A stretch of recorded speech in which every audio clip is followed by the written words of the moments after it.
예, 레위기 5장 그리고 6장에는 이처럼 5장 우리가 어저께 읽었던 5장 1절부터 13절이요. 그리고 이제 14절부터 나오는 이야기들 이렇게 5장과 6장에 걸쳐서 이제 그 속죄죄와 속건죄에 해당하는 죄들의 목록을 기록하고 있습니다. 속죄죄의 경우에는 4장부터 시작해서 5장 13절까지 계속해서 상당히 넓은 많은 양을 할애해서 이렇게 기록을 하고 있고, 이제 속건죄는 5장 14절부터 또 6장에 걸쳐서도 이 속건죄에 관한 죄목이 이렇게 기록되어 있습니다. 죄의 목록을 살펴보는 것은 우리의 믿음 생활을 돌아보게 만드는 계기가 될 것입니다. 물론 이 구약에서 언급한 죄들이 오늘 우리들에게 오늘의 시대에 100% 적응되느냐라고 하는 것은 약간 질문의 대상으로 남기는 하지만, 또 그 여기에서 언급되는 죄의 성격들이나 근본적인 의미는 오늘도 우리에게 그대로 적용된다고 볼 수가 있겠습니다. 어저께도 우리가 그저께도 이렇게 분명히 말씀을 드렸는데, 속죄죄는 4가지 죄로 구별을 했던 것 다시 한번 기억해 보시기 바랍니다. 제사장의 죄, 공동체의 죄, 그리고 정치 지도자 등 나름대로의 지도자들이 저지르는 죄, 그리고 이제 마지막으로 일반 평민인 개인이 저지르는 죄 등으로 구별되어 있고, 이 4가지 죄들에 대한 속죄죄는 각각 그 내용을 제물의 종류나 제사 방법이 달라지고 있음을 우리는 보았습니다. 그래서 이제 거기 속죄죄가 이렇게 죄인에 따른 분류가 이루어지고 있고요. 또 속죄죄나 속건죄에서 중요한 죄 중에 하나가 증인의 책임을 다하지 못한 죄가 또 열거되어 있습니다. 죄를 짓는 것을 목격하고서도 그것에 대하여 말하지 않는 것을 의미하며 그것을 죄라고 규정을 하고 있습니다. 자신이 직접 죄를 짓지 않았다고 하더라도 죄를 짓도록 방관하는 죄라고 말씀드릴 수 있을 것입니다. 이처럼 적극적인 죄가 있지만, 또 다른 한편으로는 죄가 하도록 그대로 가만히 있고 있었던 그 방관하는 소극적인 죄도 있음을 우리는 잊지 말아야 할 것입니다. 특별히 이 소극적인 죄는 공동체의 죄와 크게 관련이 있습니다. 한 사회가, 한 국가가 공동체적으로 죄를 짓고 있는데, 그 안에 살고 있는 우리들이 나는 거기에 참여하지 않았다, 어저께도 말씀을 드렸죠. 그렇기 때문에 나는 죄가 없다라고 말할 수 없다는 게 구약의 정신입니다. 그래서 이렇게 적극적인 죄와 소극적인 죄, 보고도 증언하지 않은 죄가 있습니다. 이번에 우리가 그 보고도 증언하지 않은 이 소극적인 죄는 청문회를 통해서, 또 특검을 통해서, 또 지금 행해지고 있는 그 여러 가지 국가의 재판을 통해서 우리들은 그것을 알고 있습니다. 한결같이 보고도 증언하지 않았을 뿐만 아니라 보고도 모른 채 그 일들이 자행되도록 가만 놔두었던, 참여는 안 하였지만 그냥 놔두었던 많은 고위 관리들이 있었습니다. 오늘 구약에 의하면 그는 반드시 물어야 할 죄라고 하는 것이지요. 우리 현행법에도 물론 이제 방관죄라는 것도 있기는 있습니다만은 우리 구약처럼 강력한 것 같지는 않습니다. 세 번째, 부정한 것들과 모르고 접촉한 죄를 얘기합니다. 이거 참 억울한 죄 같습니다. 모르고 접했는데 어떻게 보면 참 이거 야속한 기록이기도 하지 않습니까? 근데 율법은, 구약 성경은 부정한 짐승 혹은 물건들을 규정을 하고 있는데, 이 부정한 것들과 접촉하는 것은 부정이 옮겨온다는 것으로 인정하고 있습니다. 현대인의 생각으로 보면 참 무리가 있는 생각이지요. 첫 번째는 몰랐고, 두 번째는 부정한 물건을 접했다고 이 부정이 나한테로 오느냐 라고 하는 그러한 합리적인 생각으로 그걸 우리가 이해할 수 없는 생각입니다. 그런데 여기에 깔려 있는 생각이 있습니다. 그 의미가 있는데 바로 이러한 생각은 매우 중요한데 바로 나만 깨끗하게 살아가는 것이 중요한 것이 아니라는 사실이죠. 부정한 것들과 접촉함으로써 나는 깨끗했다고 생각하지만 그 부정한 것들로 인하여 내가 더러워질 수도 있다는 생각을 우리는 분명히 해야 합니다. 요즘 우리 일단 미세먼지니 또 여러 가지 공기의 문제들이 많지 않습니까?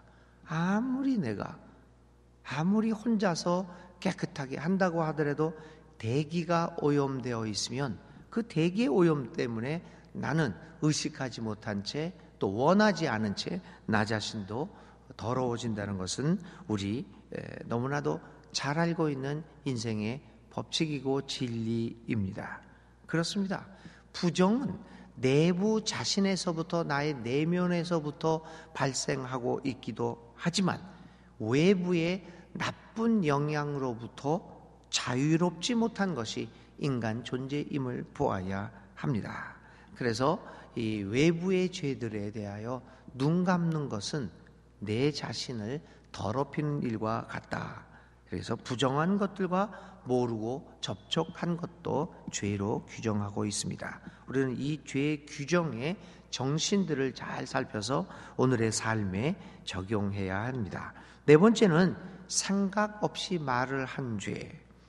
이 죄는 생각 없이 가볍게 맹세를 하고 그것을 제대로 지키지 못한 죄를 의미합니다. 율법은 생각 없이 그리고 가볍게 삶의 약속들을 하는 것을 죄라고 규정하고 있습니다. 모든 것이 가벼워진 요즘 세대에서 귀담아 들어야 할 계명들입니다. 특히 정치인들이 정치인뿐이겠습니까만 우리들도 마찬가지죠. 공약이 되어서는 안 된다는 사실들을 우리는 다시 한번 깨달아야 합니다. 모든 것이 함부로 가볍게 여기고 함부로 약속하고 그리고 그것을 가볍게 여기고 삶의 가벼운 처신을 하는 것을 성서는 죄라고 규정하고 있음을 우리는 한번 기억해 보아야 합니다. 삶을 산다는 것은 결코 가벼운 일이 될 수 없습니다. 그것은 우리의 힘을 다해 살아가야 하는 진중한 것입니다. 삶은 언젠가는 어느 구석에서 또 반드시 그 결과를 거두어 드리는 것이 삶이 아니겠습니까? 그래서 이렇게 힘을 다해 살아가야 하듯이 마찬가지로 믿음 생활도 가볍게 여길 수 없는 것입니다. 어제 우리가 그 사경회를 통해서 물론 알고 있는 이야기도 될 수도 있겠지만은 그건 아주 중요한 이야기를 하셨습니다. 구원론에 대한 것이죠. 사실은 우리들이 얘기한 그 구원론들 어저께 목사님도 얘기하셨지만 CCC 사형리에 준하는 구원론을 너도 나도 갖고 있습니다. 사형리 아시죠? 예수를 믿기만 하면 구원받는 그 구원론이 우리 한국 교회를 뒤덮고 있고 많은 세계 교회도 그렇습니다. 사실 이 CCC가 이러한 소위 이제 신학계에서는 그거를 이제 좀 진중한 그 사람들은 싸구려 구원론이라고 얘기를 합니다. 이 CCC 사형리를요. 그래서 이제 CCC의 그 사형리를 더 이상 진지한 교회들에서는 사용하지 않습니다. 그건 사실은 구원이 아니기 때문이죠.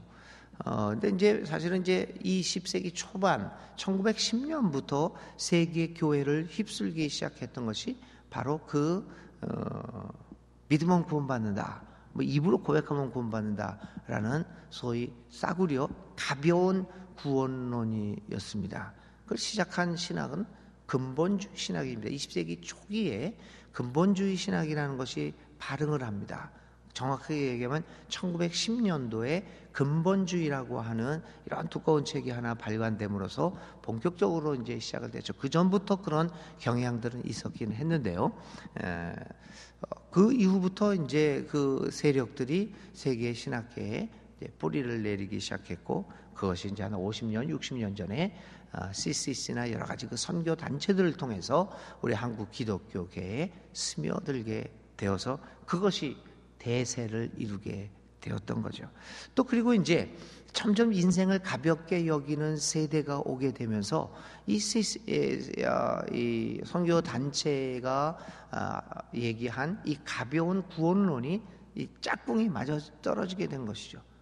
너무 복잡한 거 싫어하고 대가 치르는 거 싫어하는 우리 현대인들의 생각과 삶의 습성과 굉장히 맞아떨어지게 되어서 그것이 급격하게 번지게 되었고, 결국 그것이 오늘 한국교회의 폭발적인 이 성장을 가져오게 된 원인도 되었죠. 근데 오늘 분명히 하나님은 성경은 얘기합니다. 진중하지 못한 것, 생각 없이 그리고 가볍게 생활을 하는 것들을 죄라고 얘기합니다. 믿음 생활도 가볍게 여길 수 없는 것입니다. 삶을 가볍게 여기는 요즘에 우리들을 향한 말씀이 아닐 수 없습니다.